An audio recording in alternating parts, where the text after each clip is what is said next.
Are you considering a move to Philadelphia? Whether you're drawn to the city or you're just exploring your options, this is going to be a video for you. One of the unique aspects of Philadelphia is its affordability, and in so many cases, the cost of owning a home is almost comparable to renting. And because of that, you will see that it makes home ownership so feasible and such an appealing option. Philly has undergone some crazy transformation over the past few decades, and new construction has played a pretty big role in that. So whether you're looking for, a luxury condo, it's got top-of-the-line amenities, rooftop decks, views, or something more of like a historic townhome, Philadelphia is going to have you covered. There's such an incredibly diverse range of housing options. There's going to be sure for something that fits your needs. New construction has really become a defining feature on the city's landscape, and this is driven in part by initiatives like a tax abatement program, which we'll dive into some more. But this really has just incentivized developers even to create modern and new housing options, and we'll dive into it some more. But ultimately, as a result, buyers have access to such an array of impressive options now. We'll talk about some of the benefits and the challenges of buying a home here in Philadelphia. We'll give you all of the insights that you need to make your informed decisions. And whether you're just starting your search or you're ready to take the next step and buy a home tomorrow, I'm here to guide you every step of the way. So you give me a call, give me a text, schedule a Zoom call, and I'm happy to get started and create a personalized plan just for you. So a great advantage here in Philadelphia is the new construction and how they've really incorporated modern design elements and smart home technologies. So a lot of these properties, they're built with energy efficiency in mind. That means they have either spray foam insulation, they have energy efficient appliances. Oftentimes they'll use eco-friendly materials when building the homes, and these often include desirable features such as open floor plans. They get high-end finishes. Rooftop decks, which we'll talk a lot more about, have been becoming super and much more popular. But even just flexible spaces, dens, studies that just cater to everybody's lifestyles. So because there's so many new construction options, it means that buyers have more opportunities to find a home that requires less maintenance.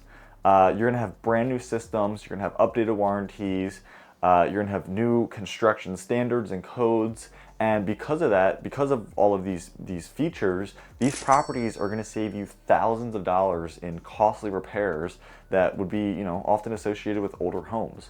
So if you were to go look at an older home, we were actually just helping a client with this a couple days ago. They were comparing a new build to a resale home, and the resale home, they were both priced at around the same, but the resale home, it had a 10-year-old AC unit. It had a washer and dryer that were just disgusting and falling apart, and just, they'd have to get new ones. They needed new carpet. They needed, the light fixtures. It needed a lot of work, and they were priced about the same. And obviously the new build was move-in ready. It didn't have anything that really needed to be done. It came with appliances, it came with new fixtures, it came with new carpet.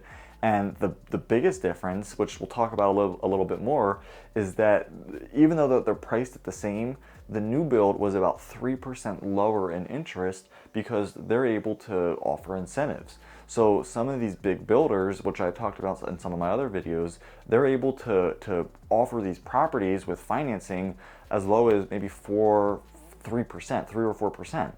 And when you're comparing that to a resale home, it's not apples to apples. The resale homes just can't compete. By the time you're talking about all of the repairs and the money that you have to put into that to get it up to par, but then you're also talking about the market interest rate and the monthly payment that coincides with it. It's going to be a lot more costly to buy something that's older and what we call a resale as to buying a new construction home, at least in today's market. So if you are considering buying in Philadelphia, you can explore such a wide variety of new construction homes. Not only do they offer convenience to your lifestyle, but they also give a chance to enjoy some of the best urban living in the city with history and culture surrounded around you. So another great advantage in buying in Philadelphia is the tax abatement program. And this was introduced in 2000, and it's become one of the most just compelling incentives for home buyers and even developers, and I'll tell you why. So this program, it allows homeowners to pay property taxes only on the assessed value of the land, not on the value of the improvements made to it for a 10-year period. So by reducing the financial pain or the financial burden that's associated with these property taxes, the initiative has really made homeownership more affordable, especially for those that are buying a new home or an extensively renovated property. It's a major reason why Philly stands out as a cost-effective city compared to other major cities. But that's not all it's done. For developers, the program has been equally as helpful. It's really encouraged a lot of large-scale investments in many neighborhoods across the city, and it's fueling such a wave of new construction projects. Some of the areas that might have once struggled with limited development, they're now thriving. They've got state-of-the-art residential and mixed-use properties. They're attracting buyers who value those amenities, and really it's rebuilding the community in a sense. For a lot of these buyers as well, the savings that are provided by the tax abatement, they translate into more flexibility when choosing a home or a neighborhood because it gives you an overall better return on your investment. You're saving a little bit of money up front, it gives you a little bit more purchasing power, and of course if you need to do anything like furniture, moving expenses, if you wanted to do any customizations or personalizations to your home once you moved in, like paint, or anything like that, it's really saving that money in your pocket to be able to allow you to do that. So really, if you're considering Philadelphia at all, the tax abatement program is just one of the many things that makes this city such an attractive option for buyers, and I'm excited to jump into some more. Another great advantage buying in the city of Philadelphia is the luxury condo market. So especially if you value convenience, comfort, access to top-tier amenities like gyms, pools, rooftop decks, grills, golf simulators, whatever it is, the luxury condos, they're gonna have an experience that's pretty hard to beat. These properties, they're designed to be like a resort-like lifestyle, right in the heart of the city. So you might feel like you're in the Bahamas or in Cabo or in Florida, but really you're right here in Center City, Philadelphia. It's gonna help a lot with those young professionals that are looking to move into the city, families that have work in the city and they don't want to deal with a long commute. So really being a part of these condo associations or these condo buildings will make your everyday life and your lifestyle much more convenient and resort-like. And you can imagine these condos, they're gonna come with high-end features, fully equipped high-end features that's essentially gonna enhance your everyday living and your everyday lifestyle. A lot of them include pools, gyms, fitness centers, spas. They have community spaces where people can get together, and if you have guests coming over, if you need to meet with someone, like maybe a business meeting, they have those flexible and office spaces. A lot of them offer, for anyone that might have a pet, specifically a dog on site, a lot of them offer on-site dog parks. They got pet-friendly amenities, and it just makes life more enjoyable and easier. I mean, especially living in a big city, having to go out and walk to a piece of grass or walk to a potty spot for your dog. It gets cold, it gets dark out at night, it's rainy and snowing, so if you were to buy in a building where it has a little area for that, maybe it's an indoor dog park, maybe it's an indoor or covered area for your pet to go out, it's going to make life a lot easier. You're going to be happier, your pet's going to be happier. Some of these buildings, they even offer other things. I've mentioned it once and we'll dive into it some more, but the rooftop terraces, they have been a phenomenon around the city. As you can imagine, backyard space and private space in the back, it's not super common. Especially, they're more common with the townhomes or the single family homes, but especially for condos, you're really not going to get any type of private space outside. So a lot of these big condo buildings and companies and builders, they've been building rooftop decks or rooftop terraces, and if you go to the city, you could see them all across the city now. You can get up there, you get 360-degree views of everything in Philadelphia. It's really, really cool, especially at night. You can see all the lights up and the planes flying by, and it's really, really cool. But yeah, like I mentioned, they have those private lounges, they have more co-working space, anything really to bring practicality and convenience to your lifestyle. This is another huge feature that I think often gets overlooked, and that's going to be security on site. So a lot of these condo buildings, they're going to have 24/7 either concierge, valet, security. There's going to be some type of key card access to get into the building. So generally speaking, a lot of these buildings during the day, 9 to 5 or whatever the business hours are, you're going to have someone working at a front desk, you're going to have someone that valets the cars, you're going to have people working down there and really keeping it secure. But then at night, when all of those people go home and it's, it's closed, you're typically going to have a security officer or two that will man there overnight. They make sure that no one's getting in that's not supposed to be in there, and they're just making sure everything stays civil. As mentioned before, a lot of these include the open concept layouts. We could throw up some pictures up here of some of the luxury condos that we're talking about, but a lot of these, they include open layouts. You're gonna have windows on a lot of these walls. You're gonna have high-end appliances. Like I said, floor-to-ceiling windows, and even some balconies on some of them as well, where you can walk out and get a better view of the city. So we'll throw up some videos or some pictures up there, and you can get a better idea of what we're talking about.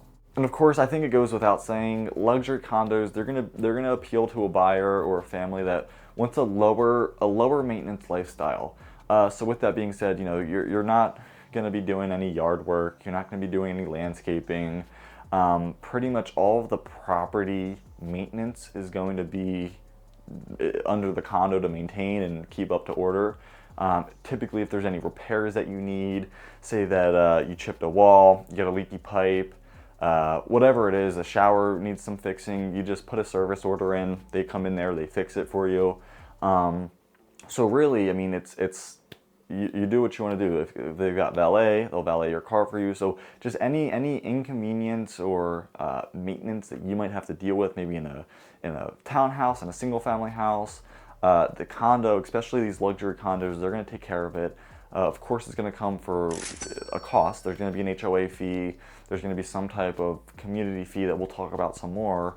But really, I mean, these are designed for people that want a low maintenance lifestyle. They don't want to deal with cutting the grass, yard work, fixing pipes. They let the condo association take care of that. So in a city where traditional backyard is rare, these rooftop decks are going to become a standout feature across so many homes, new homes, old homes in Philadelphia, typically new homes though. These spaces, they're going to offer a solution to outdoor areas. And it's going to let you go up top. It's going to let you do the grilling, the party, the movie night, the picnic, the dinner, whatever it is that you're dreaming to do, maybe in a backyard. It gives you that same flexibility, that same convenience, just up a couple of stories. Of course, you have to be more careful, but it all comes with a price. But I think it's really well worth it. I don't know if you guys have never been on one of those rooftop decks, you need to check it out.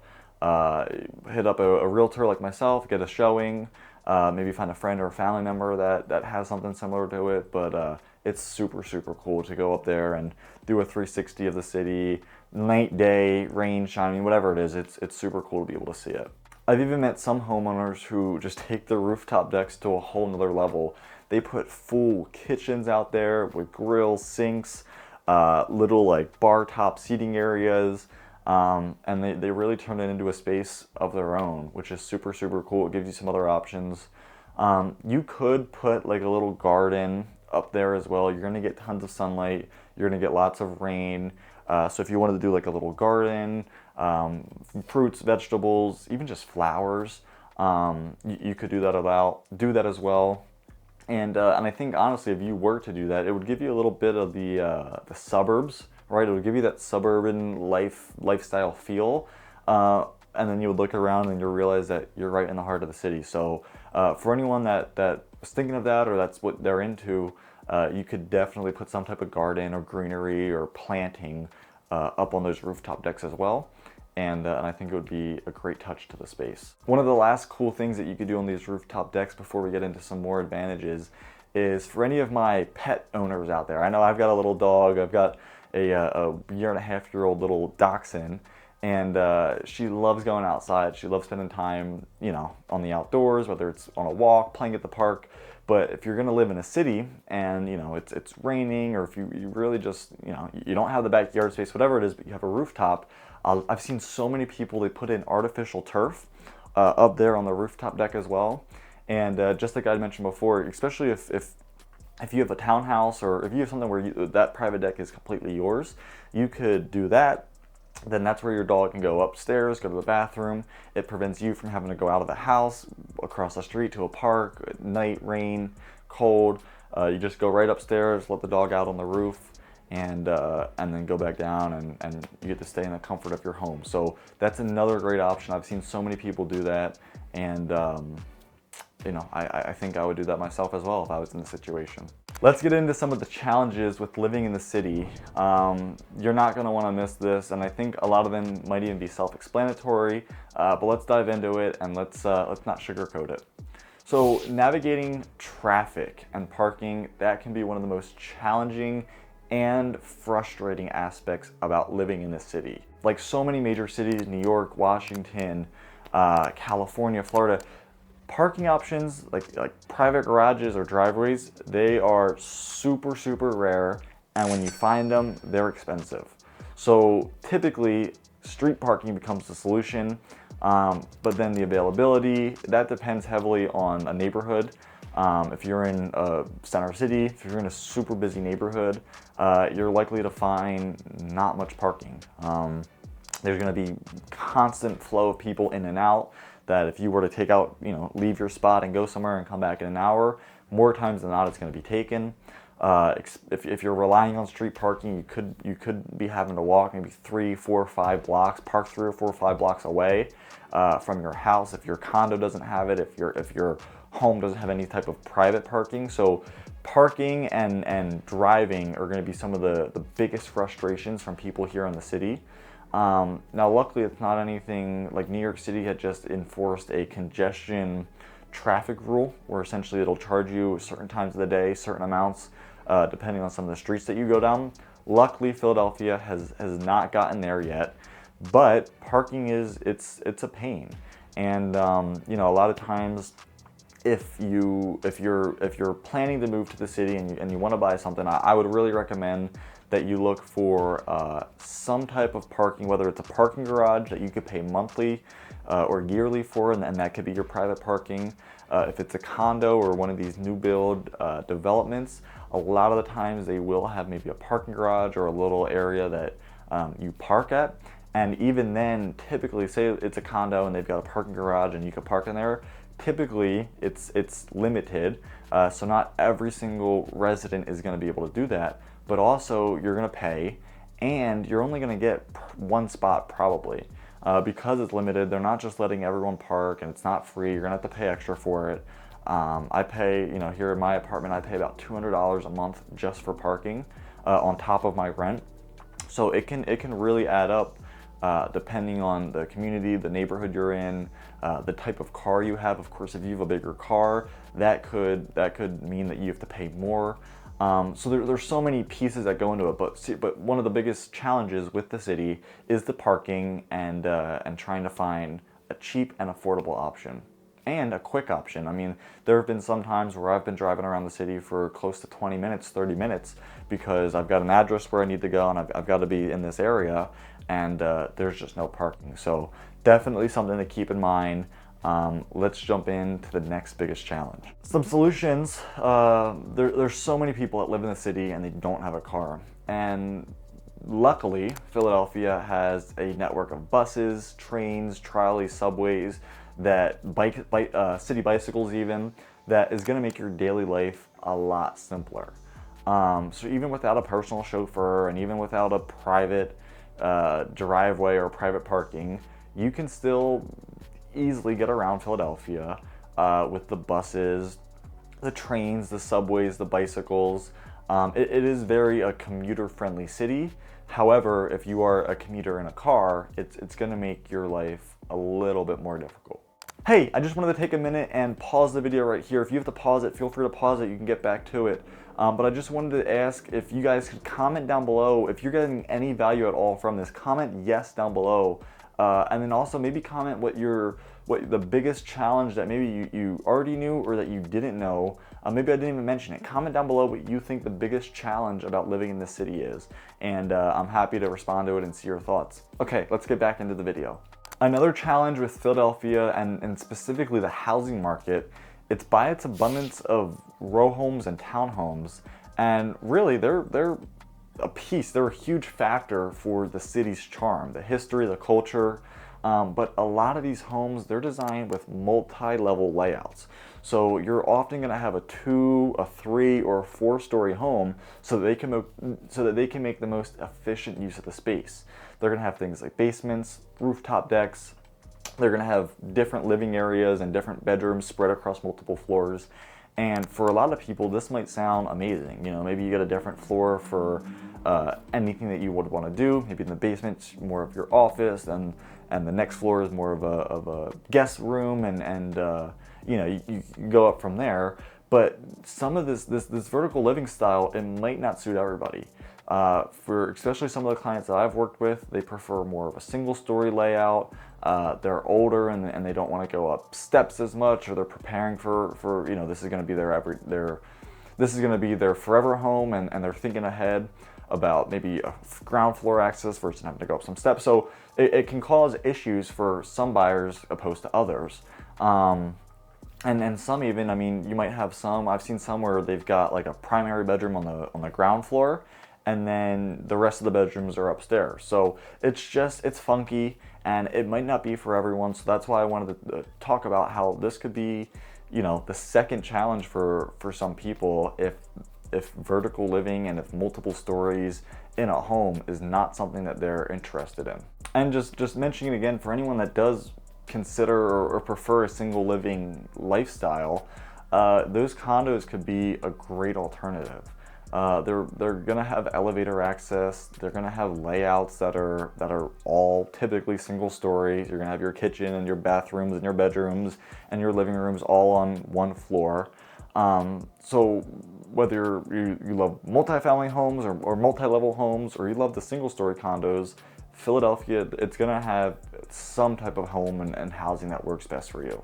The last thing that I wanted to mention, and I know that we've touched on it a little bit, finding a backyard, a spacious backyard, maybe even any type of backyard, it's gonna be hard, especially for directly living in the city.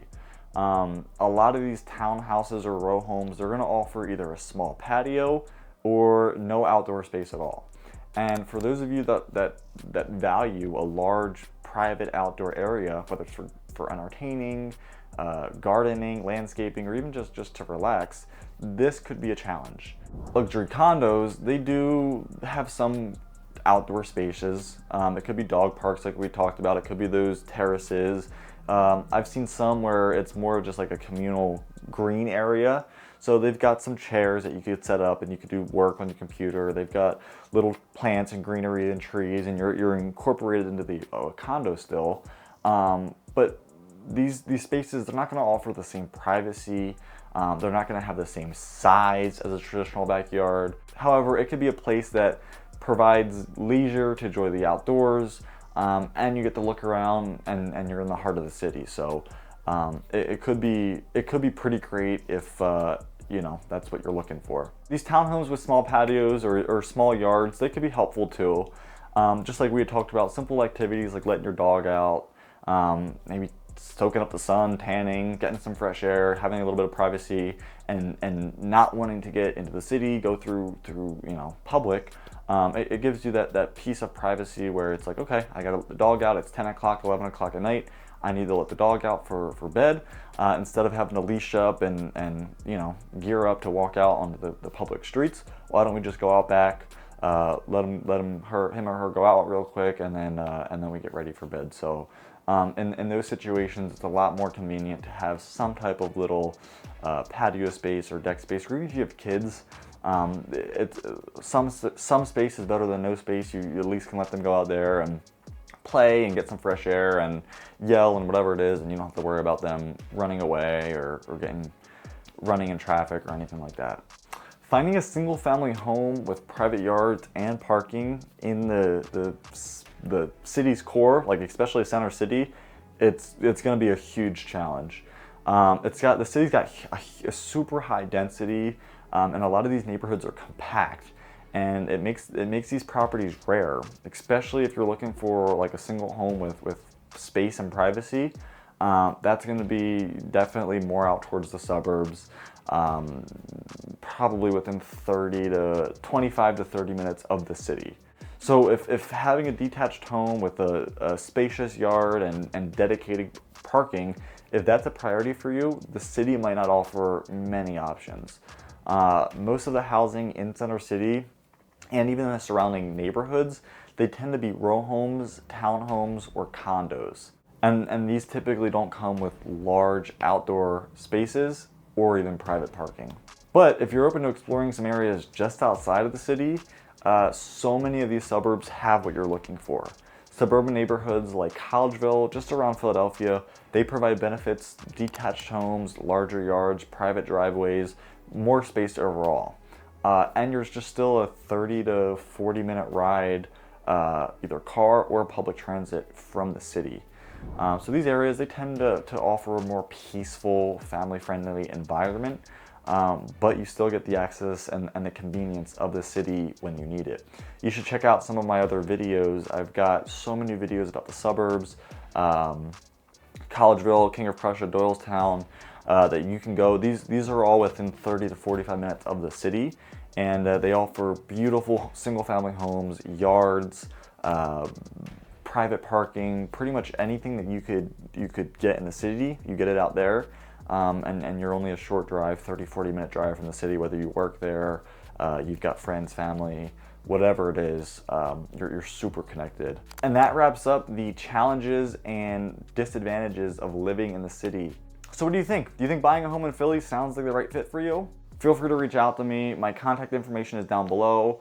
I'm more than happy to help you get started, and until next time, I will see you around the neighborhood.